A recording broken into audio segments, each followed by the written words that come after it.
Buonasera a tutti voi telespettatori, auguri di buon anno, ben ritrovati al primo appuntamento di questo nuovo anno con TG Bassano, e noi ne approfittiamo per proporvi una selezione dei fatti più importanti, delle notizie più importanti di questi ultimi 12 mesi. Adesso è ufficiale. Ieri il Consiglio Comunale ha approvato la mozione delle minoranze che sfiducia il CDA dell'ISA, che ne chiede ufficialmente le dimissioni. Dopo settimane di sfiducie reciproche, dopo che la giunta Pavan è uscita allo scoperto chiedendo un passo indietro al CDA, dopo le manifestazioni e le esternazioni chiare, inequivocabili dei sindacati, ecco che adesso si è arrivati alla penultima pagina di un copione che vede tutto in mano alla Regione. Ma andiamo con ordine, perché ieri sera quasi tutto il Consiglio Comunale si è schierato a favore delle dimissioni dell'attuale CDA. È un voto che ha visto delle defezioni, delle spaccature, delle assenze, delle uscite strategiche. È evidente che questa è la punta dell'iceberg di un problema, quello di un'amministrazione che sta iniziando lentamente a scollarsi, anzi è già scollata, perché di fatto un gruppo politico, quello di Impegno per Bassano, oltre ad aver visto l'uscita di Marin, ha avuto anche una sconfessione pubblica da parte della sindaca e viceversa, ma vede anche il capogruppo tergiversare sulle scale e vede anche un consigliere comunale uscire al momento del voto.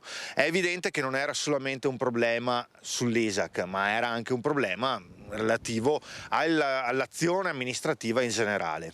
Nello specifico sono stati 3 i consiglieri che hanno fatto mancare i numeri a Elena Pavan, mentre Marina Bizzotto, capogruppo di Impegno per Bassano, è stata l'unica a votare contro la mozione. Il capogruppo della Lega, Roberto Gerin, è uscito dall'aula durante le votazioni, così come il consigliere Gianluca Pietrosante. Adesso, come noto, la palla passa in mano alla Regione, che dovrà scrivere di suo pugno l'ultima pagina di questa vicenda. Cosa ci arriverà dall'assessore regionale Lanzarin non possiamo saperlo. Possiamo immaginare che probabilmente, essendo lo stesso colore politico del comune di Bassano, quello della Lega, accolgano e facciano decadere il consiglio di amministrazione. Intanto bisognerà cercare di nominarne subito dei consiglieri nuovi che siano capaci di portare avanti il lavoro, che mantengano l'ente pubblico come noi chiediamo da tempo, che ci sia un aiuto per pagare alle famiglie per pagare le rette e che si possa ritornare ad avere una casa di riposo che funzioni, che sia accogliente e che sia dignitosa per lavoratori, ma soprattutto per i pazienti. Dunque la città ha parlato, i pazienti e le famiglie si sono schierati apertamente, i sindacati hanno fatto sentire la loro voce e la politica cittadina ha messo tutto nero su bianco. Resta la Regione, chiamata ad ascoltare e stavolta a dare risposte concrete.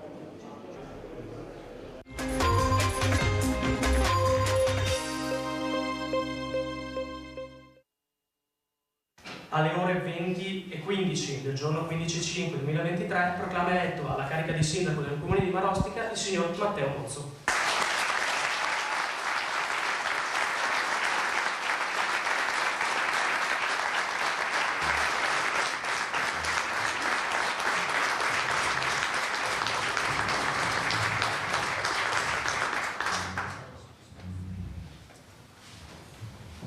Con il 62,86%, pari a 4.229 elettori, Matteo Mozzo è stato riconfermato sindaco di Marostica, avendo la meglio sullo sfidante Giorgio Santini, che si è fermato al 37,14% delle preferenze, 2.499 voti.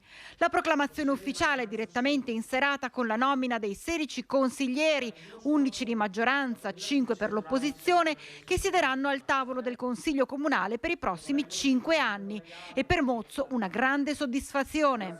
Devo dire che l'emozione è tanta e anche trovare le parole non è semplice. Sono veramente orgoglioso di tutta la mia squadra e sono veramente felice. È un peso che mi sono anche tolto, perché era la prova del 9, no? Avere in modo concreto la risposta dei cittadini dopo 5 anni di mandato, che ti mettono anche a paragone di fatto con già la vittoria dell'altra volta e che valutano di fatto e giudicano come è amministrato, è un momento sempre difficile per un amministratore. Penso che sia stato premiato il lavoro di squadra, la volontà di dare stabilità a questo comune e soprattutto la concretezza. Grazie a tutti. La prima cosa che farà adesso? Beh, intanto riprendere possesso dell'ufficio che ho lasciato oggi a mezzogiorno. L'ultima mail praticamente per rispondere a un cittadino su un problema l'ho mandata poco prima di fatto di consegnare la fascia, e adesso riprendere in mano l'ufficio, riassegnare nei prossimi giorni con calma tutte quante le deleghe e poi ripartire. Giusto ieri stavo leggendo un paio di bandi e quindi come abbiamo terminato si ricomincia.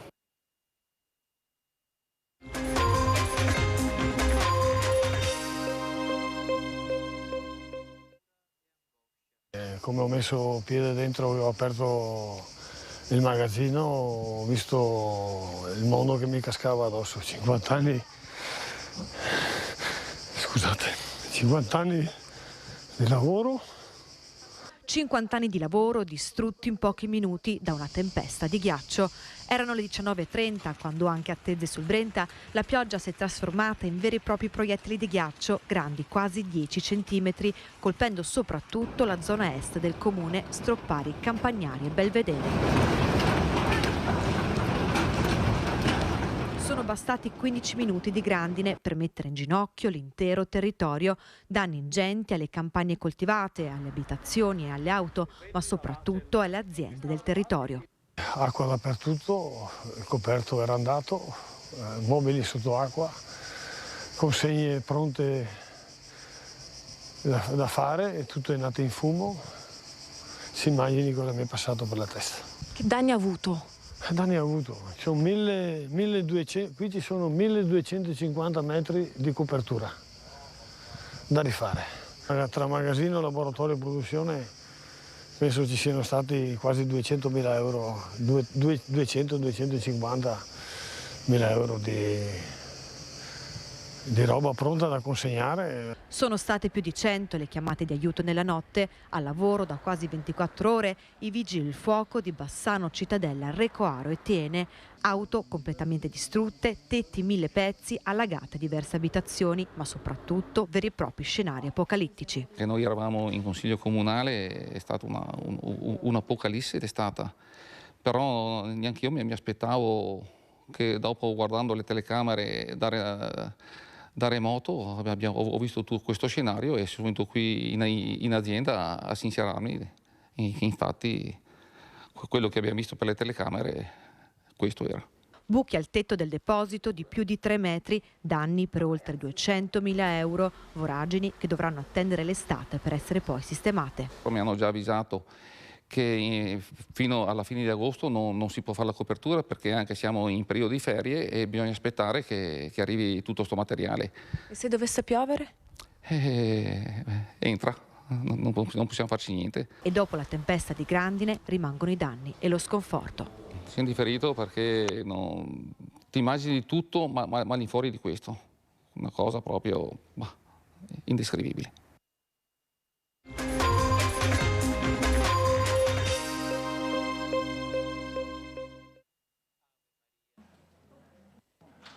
(12 favorevoli, 12 contrari). Contrari Paola Bertoncello, Marina Bizzotto, Roberto Campagnolo, Chiara Campana, Giovanni Cunico, Stefano Facchin, Lucia Fincato, Erika Fontana, Riccardo Poletto, Anna Taras, Bruno Trevisan, Angelo Vernillo. Il Consiglio non approva. Buonanotte a tutti. Finisce così, con un applauso di bassanesi a notte fonda, il lunghissimo Consiglio Comunale che ha decretato la bocciatura del protocollo Baxi-Pengo. Dopo settimane di tensione altissima in città, l'Assemblea ha deciso di non approvare il provvedimento con i voti dell'opposizione compatta e 3 voti contrari della maggioranza. Hanno detto di no, infatti, Stefano Facchin, ex presidente del Consiglio Comunale che ha dato le dimissioni proprio per la vicenda di San Lazzaro, Marina Bizzotto e Lucia Fincato, Che i primi due siano ancora parte della maggioranza, viste le ultime vicende, è tutto da appurare, mentre per la terza si apre uno scenario del tutto nuovo. E Chiara Tessarolo, di Forza Italia, sempre in maggioranza, ha deciso di uscire dall'aula nelle due votazioni dopo un intervento molto critico sul protocollo, decretando in sostanza il pareggio. Anzi, il doppio pareggio, perché si è votato 2 volte e la maggioranza di Elena Pavan non è riuscita a portare a casa il risultato tanto atteso. Che il tema fosse di quelli che spaccano l'opinione pubblica lo dicevano i volti di tantissimi bassanesi che avevano deciso di arrivare in municipio per seguire i lavori. D'altronde la città si era più volte espressa tramite quartieri, residenti, associazioni di categorie e ambientaliste sulla necessità di salvaguardare l'ultimo lembo di campagna bassanese. Quel che succederà ora in Baxi è tutto da vedere, ma pare che ci sia la volontà di aprire un tavolo per salvaguardare i posti di lavoro e il futuro delle linee produttive della multinazionale. Per la reazione a catena che avrebbe dovuto liberare spazi all'ex Yar per consentire da una parte l'allargamento di Baxi e dall'altra la costruzione di un polo nuovo di Pengo in San Lazzaro, la votazione suona invece come un de profundis. Insomma, il voto in Consiglio è solo il punto di partenza verso una nuova visione della città e sono in molti a chiedersi anche che cosa accadrà all'amministrazione Pavan dopo questo smacco politico e amministrativo. Intanto si riparte da qui, dei bassanesi e dei loro volti tirati prima della discussione, dei loro applausi a partita finita. Poi si vedrà.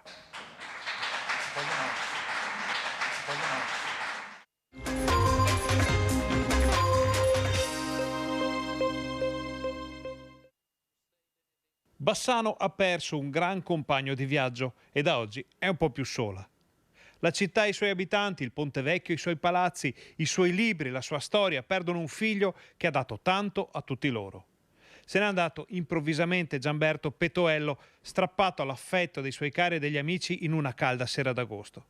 Petoello ha rappresentato per Bassano del Grappa un punto di riferimento imprescindibile per chiunque volesse avvicinarsi alla storia del territorio, della quale si è interessato in modo profondissimo e appassionato per tutta la vita e che aveva saputo tradurre in molti libri e volumi. Era un grande esperto della storia di Bassano, come si suol dire dalle origini ai giorni nostri, e aveva più volte contribuito con la sua scienza e la sua conoscenza ad aumentare il prestigio della città e dei suoi monumenti agli occhi del mondo. Nel 2016 era stato insignito del premio Cultura in occasione del San Bassiano e anche in quell'occasione aveva saputo condividere quel riconoscimento, allargandone la visione all'intero mondo culturale cittadino. Questo è un premio che più che a me viene dato alla città di Bassano e a chi ne procura la valorizzazione e la tutela. La sua erudizione, d'altronde, era sempre stata messa al servizio della città e dei suoi abitanti, come in occasione della battaglia per l'Archivio di Stato o del lungo braccio di ferro sulla centralina che un privato avrebbe voluto costruire sul Brenta, a 2 passi dal Ponte Vecchio. La sua relazione storica, che si era spinta addirittura fino al Ponte Visconteo, è stata utilizzata tanto dalla sovrintendenza quanto in sede di giudizio ed è stata determinante per salvaguardare ancora una volta Bassano, il suo volto più bello e le sue radici. Petoello, che nella vita aveva anche ricoperto il ruolo di consigliere comunale, lascia nel dolore la moglie e la figlia, ma anche i tantissimi studenti del liceo da Ponte che hanno seguito le sue lezioni nel corso dei decenni, eppure i tanti amici con i quali amava parlare della sua Bassano fra i vicoli del centro storico. Solo qualche mese fa, nell'ottobre scorso, aveva accompagnato una scolaresca a scoprire le meraviglie della Bassano medievale direttamente sui luoghi in cui è stata costruita, pietra su pietra, mattone su mattone, la storia della città.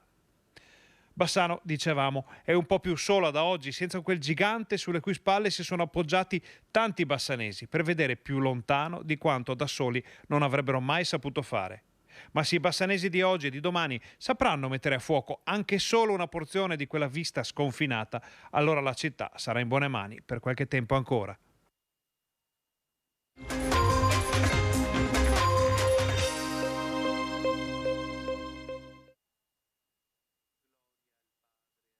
Ecco il momento in cui la torpedine Bettica, l'ordigno bellico della Prima Guerra Mondiale che era incastrato nel muro perimetrale della casa della famiglia Baù a Stoccareddo, viene tolto e spostato per essere poi trasferito nella cava di Caberlaba per il brillamento. La notizia al CCS, il Centro Coordinamento Soccorsi, aperto presso il municipio di Gaglio, arriva poco prima di mezzogiorno. La tensione si scioglie in un applauso. La parte più rischiosa delle operazioni, che hanno visto impegnati gli artificieri dell'8° Reggimento Genio Guastatori Paracadutisti Folgore, è conclusa. I nostri guastatori sono riusciti, devo dire, in tempi record, a fronte di un intervento estremamente complesso, a procedere a rimuovere questo ordigno che era incastonato dentro il muro, quindi si è stata fatta un'operazione manuale. E queste operazioni sono state precedute stamattina già a partire dalle 7 dall'evacuazione del territorio. Le operazioni di rimozione sono state complesse, peraltro l'ordigno si trova in una posizione unica nel suo genere, come dicevate, incastonato nel muro, un muro di circa 50 cm, per cui l'approccio degli artificieri è stato di tipo manuale, per rimuovere gradualmente, prima facendo un foro laterale e poi raggiungendo gradualmente la posizione dell'ordigno per poi rimuoverlo. L'ordigno è stato messo in sicurezza, caricato su un mezzo dell'esercito italiano per essere poi spostato nell'area della cava, dove alle 13:45 è stato fatto brillare.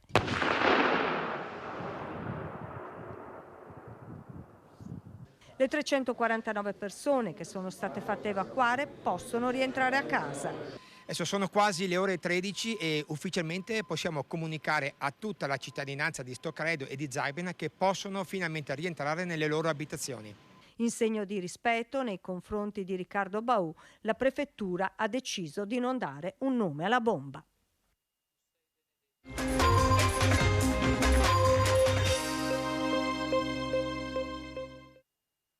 Bassano ha bisogno di un teatro.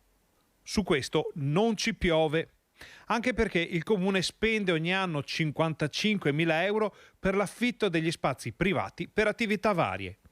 A oggi, infatti, gli spazi teatrali in città, per quanto riguarda il pubblico, si riducono a 632 posti del Teatro all'Aperto al Castello e a 99 posti della chiesa di San Bonaventura, attualmente in ristrutturazione.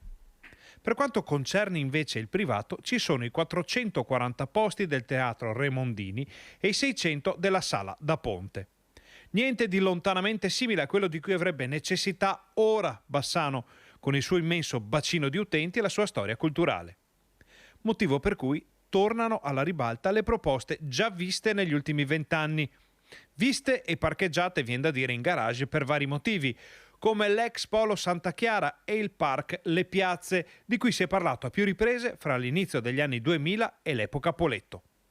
Proposte che sono contenute in una relazione da 40.000 euro affidata dall'amministrazione Pavan a uno studio specializzato.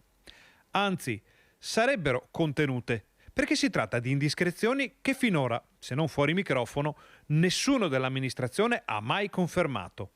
Ma nessuno le ha mai smentite e allora le prendiamo per buone, come prendiamo per buono il fatto che la relazione boccerebbe definitivamente l'Astra come teatro cittadino. Peccato che un'altra relazione contenga invece alcuni punti decisamente contrari a questa strada. Eccola qui. Si tratta della relazione inerente al quadro esigenziale per il futuro di Bassano, fatta redigere dall'amministrazione Pavan agli uffici comunali. 15 pagine che ripercorrono le alterne fortune dell'Astra e i possibili scenari futuri, con alcuni punti fermi.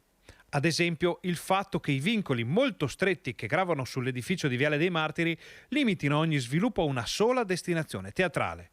E gli uffici avvertono: una riflessione sul futuro dell'edificio deve prendere in considerazione la salvaguardia e un futuro assetto dell'area particolarmente delicata su cui insiste.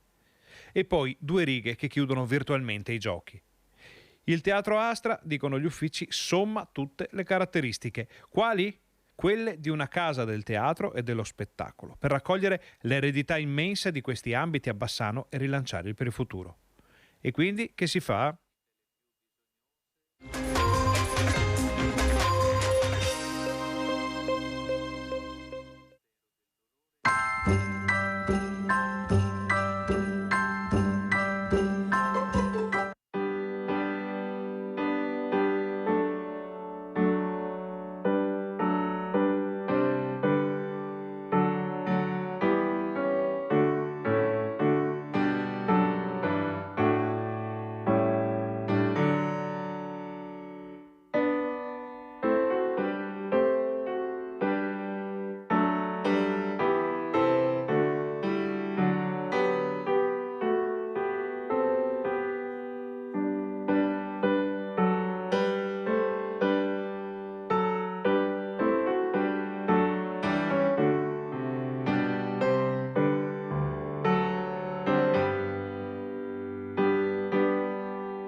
È tutto per questa edizione di TG Bassano. Rinnoviamo ancora una volta gli auguri di buon anno a tutti voi telespettatori. Appuntamento a domani.